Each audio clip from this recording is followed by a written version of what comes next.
24 ও 25 November মেলার মাঠে CPIM সদর মহকুমা সম্মেলন অনুষ্ঠিত হবে। এই সম্মেলনকে সামনে রেখে দলের পূর্ব ও মধ্য বনমালীপুর অঞ্চলের উদ্যোগে একটি দূরপাল্লা দৌড় প্রতিযোগিতা অনুষ্ঠিত হয়েছে। প্রতিযোগিতাটি শুরু হয়েছিল আগরতলার জেল আশ্রম রোডে সিপিআইএম পার্টি অফিসের সামনে থেকে। অনুষ্ঠানে উপস্থিত ছিলেন সিপিআইএম পশ্চিম জেলা সম্পাদক রতন দাস, সিপিআইএম নেতা অমল চক্রবর্তী সহ অন্যান্য নেতৃবৃন্দ। এই বিষয়ে অমল চক্রবর্তী বলেন, এলাকার তরুণ তরুণীদের খেলাধুলার প্রতি আগ্রহী করতে এবং শারীরিক সক্ষমতা বৃদ্ধির লক্ষ্যে এই ধরনের উদ্যোগ নেওয়া হয়েছে। আমাদের সিপিআইএম 24তম সদর মহকুমা সম্মেলন আগামী 24 এবং 25 নভেম্বর আগরতলার মেলার মাঠে অনুষ্ঠিত হবে।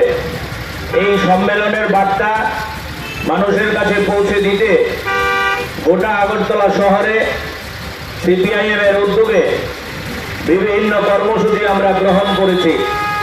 এই কর্মসূচির অন্যতম কর্মসূচি আজকে দূরপাল্লার দৌড় প্রতিযোগিতা।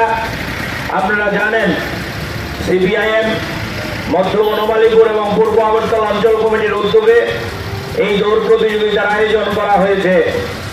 আমাদের দেশ স্বাধীন হয়েছে 75 বছরের বেশি, কিন্তু আজকেও আমাদের দেশে কোনো জাতীয় ক্রীড়া নীতি নেই, প্লেয়ারদের জন্য নেই কোনো সুবন্দোবস্ত খেলাধুলার ব্যবস্থা।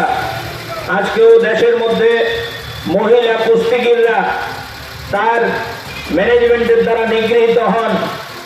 সেই প্রতিবাদে খেলোয়াড়রা যখন রাস্তায় নেমে প্রতিবাদ করেন, তখন পুলিশ প্রশাসন দিয়ে, শাসক গোষ্ঠী দিয়ে তাদের বিরুদ্ধে লেলিয়ে দেওয়া হয়। এটা অরাজক পরিস্থিতি ক্রীড়া ক্ষেত্রে পর্যন্ত।